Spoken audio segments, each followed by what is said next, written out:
Welcome, everybody, to the Calm Parenting Podcast. This is Kirk Martin, founder of Celebrate Calm. I'm glad you're here. Here's the theme today, what we're going to talk about. So a lot of people are like, oh, this calm thing, you're so soft on kids, and you let them get away with things and all this stuff. And I want to set this up with this. There's a false choice that we've made, right? Like where people are like, well, you can either be really calm with your kids and you let them get away with things, or you've got to scream and yell and threaten consequences all the time. And that's a false choice because you don't have to do either of those, right? And being calm, and I want to be really clear with this, being calm means you're in complete control of yourself. But it doesn't mean you're a pushover. And it doesn't mean that you're weak. And it doesn't mean that you talk always so softly with these kids. In fact, I'm not a big fan of it. I would encourage you, a lot of times parents are like, oh, well, we have to talk like this, and we have to be really timid, and we say, sweetie, baby, I need your help. Mommy needs you to do this. And I don't like that at all, and it doesn't work, especially with the strong-willed child. You're dealing with a strong-willed child who has very definite opinions of things. They are stove touchers. They have to touch the hot stove. They push the limits all the time. They want to do things on their agenda. They wake up in the morning, they've got plans for the day, and those plans don't involve anything you want them to do, and they're headstrong and they're bullheaded, and whatever word you want to use. These are tough kids. And when you use this really soft tone, you know what they hear? They hear it as weakness. They hear it as being condescending. And I'd really rather you talk to your 2-year-old, your 4-year-old, your 8, your 10, 11, 14, 17, 26-year-old, talk to them like adults. There's something very grounding from this tone of voice that says, I'm not going to get emotional. I'm not going to overreact. I'm not going to be too sweet. Look, I got a lot of things from parents, 2 things I've been getting later. Well, why don't you do more on toddlers? We're going to do some stuff on toddlers. Because you know what I want you to know? It's the same approach for a toddler as it is for a teen. And I'm going to show you that. And the other thing, I get a lot of things like, well, we believe in gentle parenting. Awesome. So do I. Like being gentle with people. But you've got to watch, because being gentle sometimes can lead you to being timid, and timid isn't good. I'm fine with being gentle with kids, if that's the word you want to use, but I also want you to be tough with them, because sometimes the most loving, caring thing you can do is to be very matter of fact and say no to your kids and be tough with them even while they're having a tantrum. And I'm going to show you how that works, because I don't want people living under this false belief that you can either be really soft and let kids get away with things, right? Here's another one I get. Well, you're just always looking to understand your kids. I'm like, well, you probably can't go wrong with that anyway. Now, here's where you're going to have to use wisdom, right? So you've got a toddler who's melting down in the morning, and you've got to discern what's really going on here. So if I get to the root of it, it could be that child has a lot of anxiety going to the new daycare place, in which case my tone's a little different, and I'm going to deal with the root of it, which is anxiety. But it could be when my toddler's melting down, it's because he asked for fruit snacks at 7:30 in the morning, and I said no. Well, what's the root of that? There's no deep root. He just wants something he can't have. You've got an older child who's melting down in the afternoon because he's overwhelmed with school, and he feels like everything's too hard and he's overwhelmed. And the first thing you mention after school is school and homework. So what's the root of that? You probably have an overwhelmed child who needs some tools, and he might feel like a failure because maybe he doesn't do as well in school, and so, or he takes longer to do tests, so he feels stupid. We've got to get to the root of that, right? But that same child who's demanding, why I get to play Xbox right now? Yeah, demanding doesn't work in my home, right? And so what's the root of that? You can't always get what you want, right? Mick Jagger actually had great parenting advice. Now, I'm not making any assumption that Mick Jagger was a good parent. I'm not even sure if he's aware of all the children that he may have spawned during his rock and roll career. But nevertheless, those words, you can't always get what you want, very true, right? So does that make sense with the teenager? And I'm going to show you more depth with this, You've got teens, they're going to have all kinds of emotional stuff. And if you don't get to the root of it, you're going to ruin your relationship with your teenager, because a lot of that stuff is very emotional that they're going through. Even if it doesn't make sense to you and it's no big deal to you, you've got to get to the root. But sometimes the root with a teenager is they're just demanding stuff because they want it. And there's no root, you just have to say no to that. So we'll get to that in a minute. But beware of that false choice, okay? So let's kind of roll into this. I made some notes.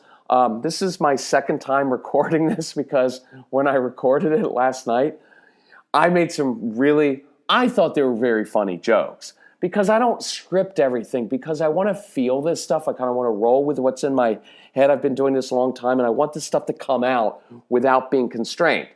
But sometimes stuff comes out that maybe shouldn't, that I actually think is funny and I like. And a lot of parents would be like, no, keep it in. But then I send it to my family and everybody reviews it, and they're like, I don't think everybody's going to like that. So if you want, email me and let you know.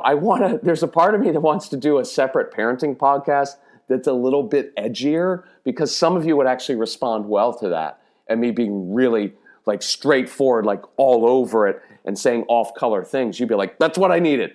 So let me know, because I've thought about that. But I'm still in that phase where I'm still, I want to communicate and I want to reach people, and I don't want people to say, well, I love 98% of what you say, but 2% of it when you say that, then I just completely shut off. And I'm like, give me a little bit of room here to be myself and be a tad offensive if 95% of it's really good and would help you, right? Like, that's kind of what I really want to say. And I probably shouldn't say that either. But I do want to work through that, and I would appreciate your honest feedback of that, because I do want to communicate, and I believe that what we're communicating will save relationships and change your relationship with your kids, right? And that's why we travel. By the way, quick thing, hold on, I'm going to get to some good stuff here. Next week we go on the road. We're going to be in Nashville. We're going to be in Kansas City for quite a few days.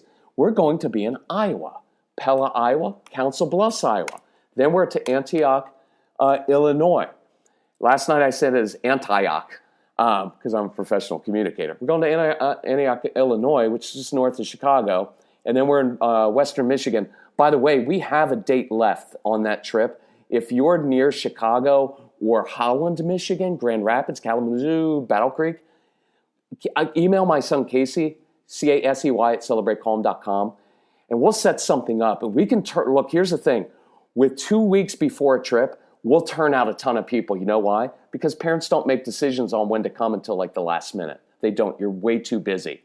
And so we can turn out a lot of people. In our events, the reason we travel is because we get to connect with people and they're life-changing. So come out to these events in all these cities.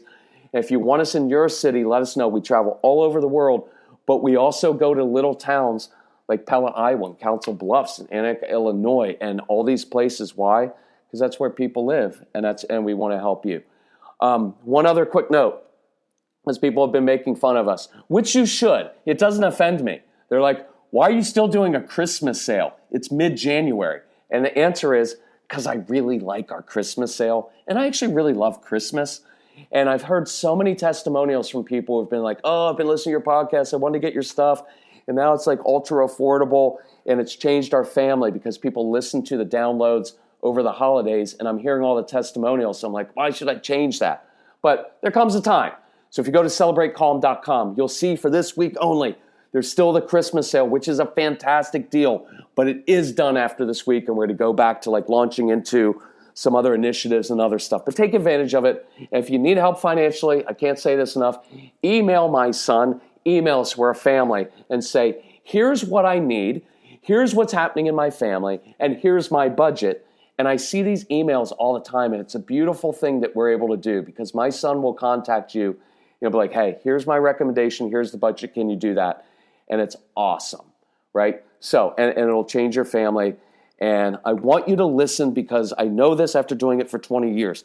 If you invest in the program and you work through it, it will change who you are as a parent. It will change your family tree. It's awesome. So let's roll into this. So I've already said, I don't like the sweetie baby, I don't refer to yourself as mommy or daddy when giving kids instructions, because when we talk like this in kind of a question mark, it sends a note to your kids that says, my parents aren't decisive, and I don't think they're strong enough right now because they're kind of asking and begging me.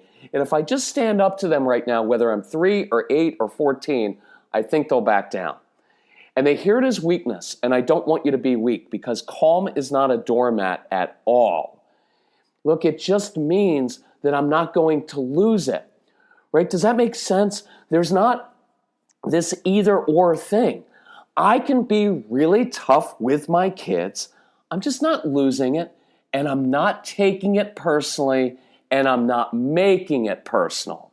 You guys never listen. When I was a kid, why can't you ever do this? You're not applying yourself. You're lazy. How are you ever going to be successful in life? That's wounding kind of stuff. Me being tough with a kid, as long as I'm not emotional and I'm not making it personal, there's nothing wounding. That's a very gentle to the heart approach, even though it sounds a little cold to you. So let's roll through that, right? So you've got a toddler. And so a couple things for toddlers. I think I've mentioned this before. I don't want you to fall into the trap of just spending your day saying, stop it, no, don't do that. You can't get into that, put that down, because toddlers are supposed to toddle. They're supposed to explore and to get into things and make messes. And if that bothers you, it's your issue because you have too many control issues and you need to lighten up a little bit and deal with the fact that things aren't always going to be orderly in human relationships. And if you can't deal with that, then don't have human relationships because people are messy. People's emotions are messy. That's the hardest part of me as a man, was learning that it's okay if my wife, if my kids, if other people are emotional. I don't have to fix their emotions. I don't have to control their emotions. I can acknowledge and validate their emotions, but it's not my job to fix it. It's not my job to make them not be emotional or to shut down their emotions or shame them for it. I don't know, you're just overreacting. That's really helpful. That's my own immaturity. Because what I'm really saying is, your emotions make me really uncomfortable, so don't be emotional so that I can deal with it, right? That's a very immature thing to say, and that's what I did for decades because of my childhood and everything else, and I never learned how to do that. So I want you to be able to say yes to your kids. When they're toddlers, say, hey, jumping on the sofa, not happening in my home. But I can see that you've got a lot of energy and you're a very sensory kid, so we created an obstacle course in the basement or the backyard. At any time, feel free to crawl through that, crawl over it, jump on it. I don't care. This, no. But this, oh, absolutely. In fact, I'm going to hide your food out in the obstacle course and make you crawl and forage through it, and your kids will love that. Does that make sense? Whenever you say no to something inappropriate, you say yes to something appropriate so they can do it. But let's take the example of, I want fruit snacks. I want fruit snacks now. And what's going to happen? You're going to say no, and they're going to throw a tantrum. A tantrum is rational. And a meltdown to me is irrational. Something else is going on that's emotional, and you have to get to the root. A tantrum's pretty straightforward. I want something, you won't give it to me. I'm going to make your life miserable until you give in. That's why they do it. That's why, by the way, they do it in public. Because in public, we get embarrassed by that child having a tantrum in aisle 3 at the grocery store. So we're like, fine, you know what? Go to the produce section, grab a cookie, just be quiet. And now the child just learned, oh, if I embarrass you in public, you'll give in. And again, that's why, look, this stuff, it doesn't matter the age. It's not really about the child. It's about us as the parents. And there's no guilt in that, and there's no blame in that. It's liberating. If you're going to spend your child's childhood trying to change their behavior, you will frustrate yourself and them and have a lot of power struggles, and nothing will change. But if I know that the quickest way to change my child's behavior is to control my own behavior and my own body posture and my own tone of voice, then I have an incredible amount of power in this situation. So in public, as in private, I'm not handling it any differently Because the truth is, if you change how you parent your child based on what other adults are going to think about you, that's your issue, right? That embarrassment, again, is your own immaturity because you're allowing the opinions of a stranger to dictate how you raise your child, and that's a big trap. By the way, that's why you have to have your parents listen to our programs and let them download this to their iPad so grandma and grandpa can listen to this stuff and learn how to handle it, because otherwise they're going to judge you, and then you're going to live timidly in fear of how your parents are judging you, and you won't get together with family, you won't take your kids out. Because I want you to be able to be firm and tell your kids, and I did this with 1,500 kids, I'd take these camp kids out every day to the Safeway, and I'd take them to stores, and they'd want something, and I'd say no, and they'd have a tantrum right in front of laying down, beating on the floor in the middle of aisle 3, wanting to embarrass me, but I didn't get embarrassed. You know why? I'm not embarrassed by my child's tantrum. I'm only embarrassed when I throw a tantrum in aisle 3 at Target. Does that make sense? So, when Casey was little, and when I had kids at our house, because we had toddler camp, little kid camp, I want fruit snacks. I'd be like, not happening today.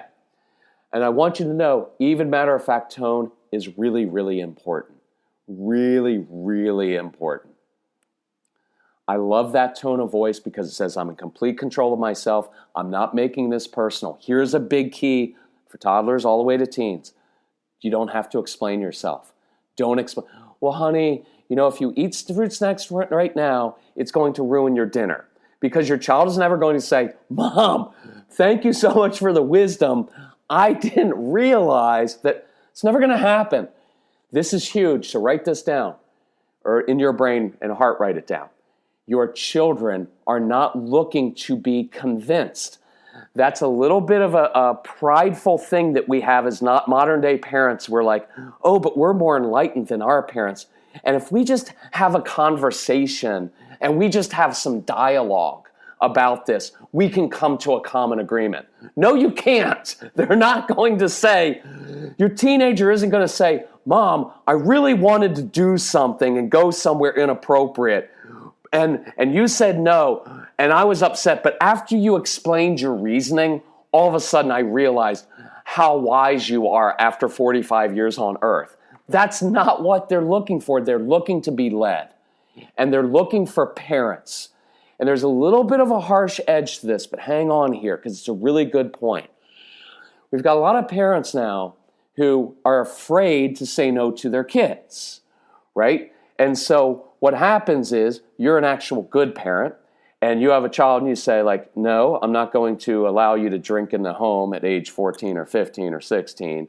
And when your kids are like, but my friend's parents let them do that. Or my friend's parents let them stay on their phone until midnight, right? And I get it because your initial response inside, which I'm not advocating that you say is, I know, because your friend's parents shouldn't actually have children, right? And I, in the previous podcast, I used different words for that. But, right, so here's the point that I want to make. It's not that it's your right as a parent to say no, right? That's that old well, I'm the authority, I have the right to say no. I want to switch this around. It's your responsibility to say no. Does that make sense?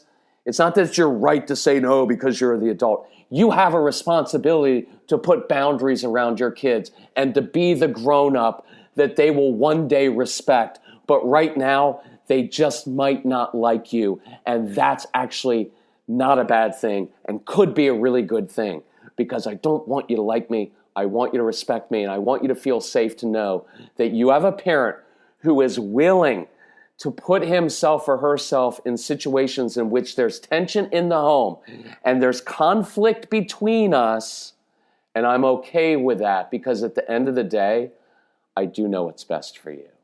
And I get a lot of pushback now. Well, that's just Aaron. You're just putting that on kids of you know better. Well, guess what? I do most of the time know what is best for my child more than they do. You know why? Because I'm 53. Because you're 35. because you've lived through this. There's no arrogance. I'm not like, you know what? You're an idiot and your brain isn't fully formed and your prefrontal cortex isn't formed until it's 27. So you're an idiot. So I'm going to make your decisions. I'm not saying that at all. What I'm saying is I'm the grown-up in the room and I'm going to act like the grown-up. And I'm not going to create a lot of drama over it. I'm not going to explain everything and I'm not going to try to convince you that I'm right. I just want to let you know that I do know what's best. And look, there are times where I made wrong choices or decisions, and then I had to humble myself and go back to Casey and say, you know what? I think I was a little bit rash and quick in my no, because that's my nature. And after I thought about it, I've realized I should have given you a little bit more space in that, so I apologize. So on Friday night, I'm going to allow you to do X. Look, there's nothing wrong with that. That's just modeling humility and modeling. I took some time to think about it, and after I thought about it, I got new information and insight, and I made a different decision. That's just called being mature. There's nothing wrong with that. That's a great thing to model for your kids. But I don't want you making the decision because, but they're not going to like me and they're going to be upset at me, and there's going to be tension.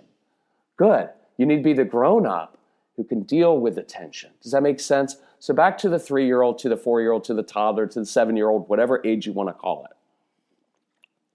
So when these kids were in my home, my son was young, I came up with this little routine. So they would start their tantrum. And rather than trying to stop the tantrum, because that's what you're going to want, stop it right now. You need to be grateful. Stop trying to control kids' moods. Right? This is a brutal thing to do. Stop. So rather than trying to stop the tantrum, I would sit. I'd actually sit down right in the midst of the tantrum and I'd soak it up. Because here's the message I wanted to send to the kids. And I'd actually use these words at times, and to some of you it's going to sound harsh, but it's not. I'd say, look, I'm okay with your tantrum. I'm reading this situation. You want the fruit snacks. You want it really badly. And I'm saying no to you. And you're throwing a tantrum now. But I have 2 rules in my home. The first one is this. We do everything with excellence. So if you're going to throw a tantrum, I want it done really well.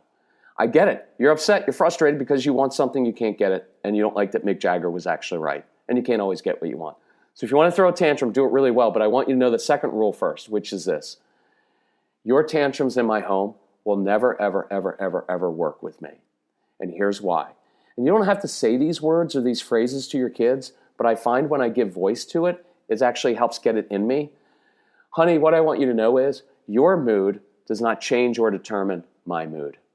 Your behavior, your tantrum, your behavior does not determine or change my behavior. I'm completely comfortable with your tantrum. But what I want you to know is 100 out of 100 times, here's how it works.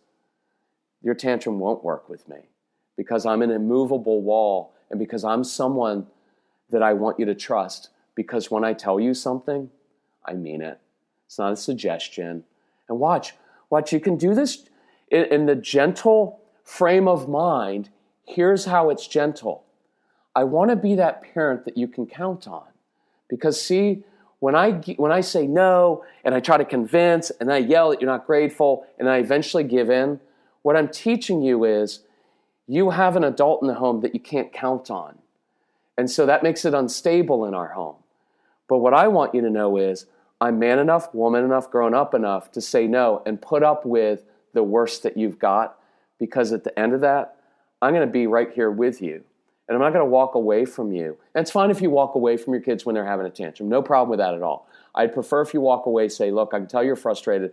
I'm going upstairs to clean the toilet. So if you want to keep complaining to me, I want you to grab a bottle of cleaner and grab some paper towels. Because if you want to whine and complain, I'm okay with it.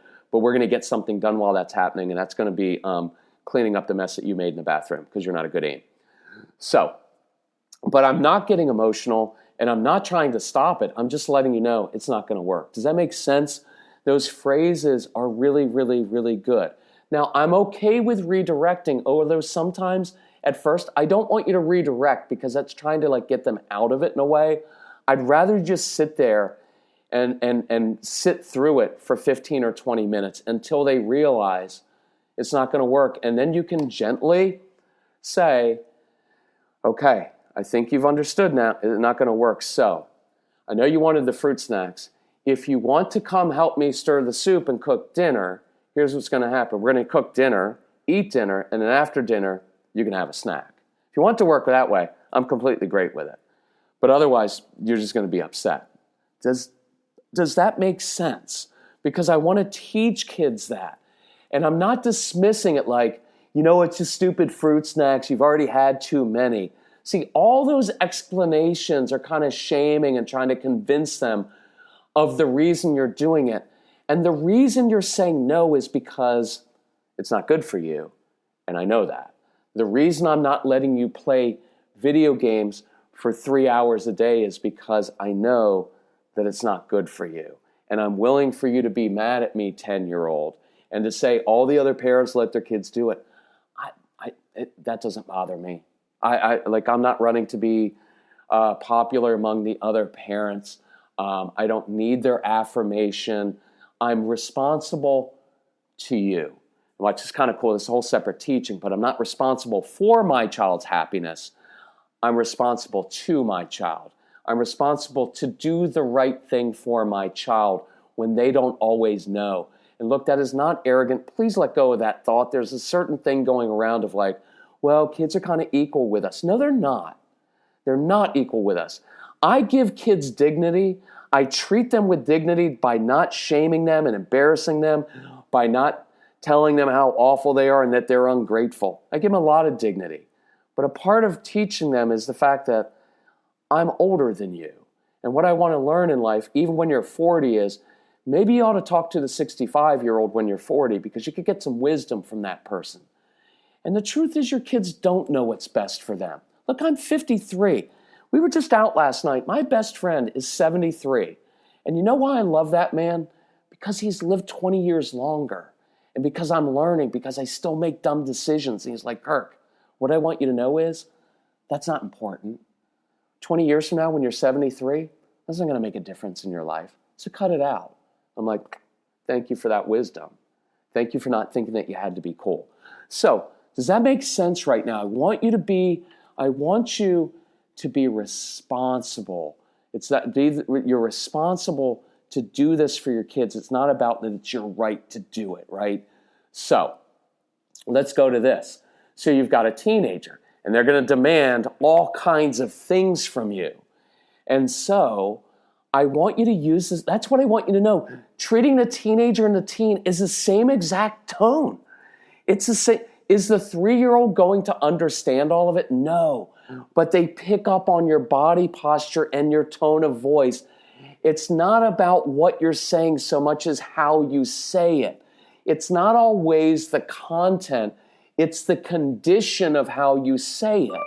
Because most of your kids aren't even going to hear what you say because they're too busy coming up in their brain with all the things they're going to try to ways to overcome it, right? So when your teenager comes to you with that claim or that thing that they want to do and all the other parents do it, inside your head you can be sarcastic all day long of like, well, all that shows me is your friends' parents shouldn't really be parents. I feel bad for your friends because they actually have a parent who's not being a parent. You can be a little sarcastic in your brain, and sometimes you can even say it if you want and say, you know what?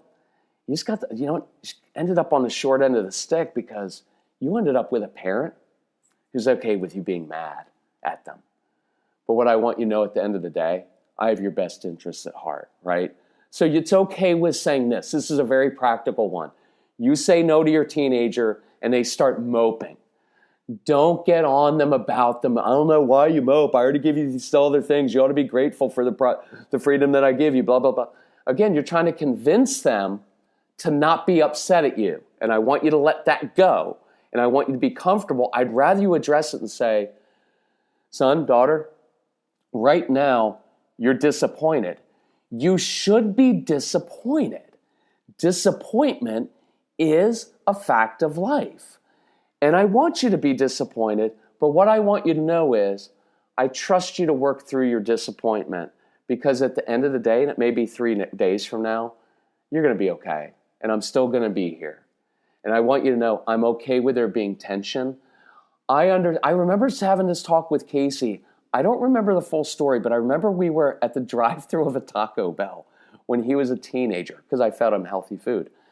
And so, because I believe they use organic meat in their tacos. I'm kidding, they don't. But I remember we were at the drive-thru and we were having some kind of conflict.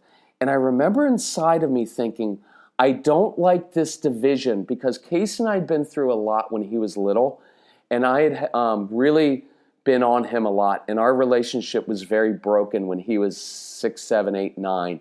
And it started to change. So by the time he got to his teenage years, I had a little bit of fear in me of breaking that, right? Because we had worked really hard for many years to rebuild what I had broken as his father. So I remember we were at the Taco Bell and I was holding firm on something and he's shifting in his seat and I could tell he's upset at me. And you know what triggered? It's almost making me cry right now.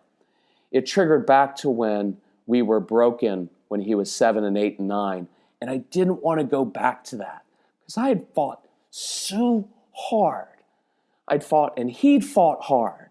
So reason if you ever meet Casey and I, and that's why we want you coming to live workshops, you know why we're so tight now? Because he and I both worked really hard. He had to forgive me of a lot of stuff. Hold on. I had to humble myself as a grown man in front of my child and say, I wanted to be, I don't like doing this because I'm a man. I wanted to be a good dad, but I wasn't a good dad to you.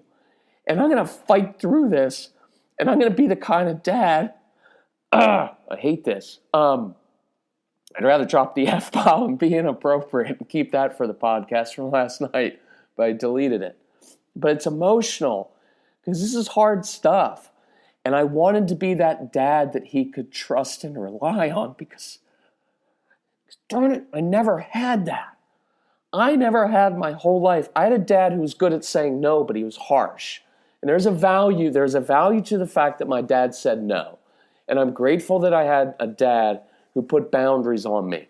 Was he harsh and did it hurt? Yes. But I'm grateful that it at least did that. My dad put boundaries and he said no. And that's a good thing because I needed that. He's very disciplined and I'm very disciplined in life. So I got a lot of really good things from my dad. But I also missed a lot of stuff and I didn't want my son to miss on that. And I wanted to have the connection with him. So I remember in that stupid Taco Bell drive-thru, all this emotions flooding through.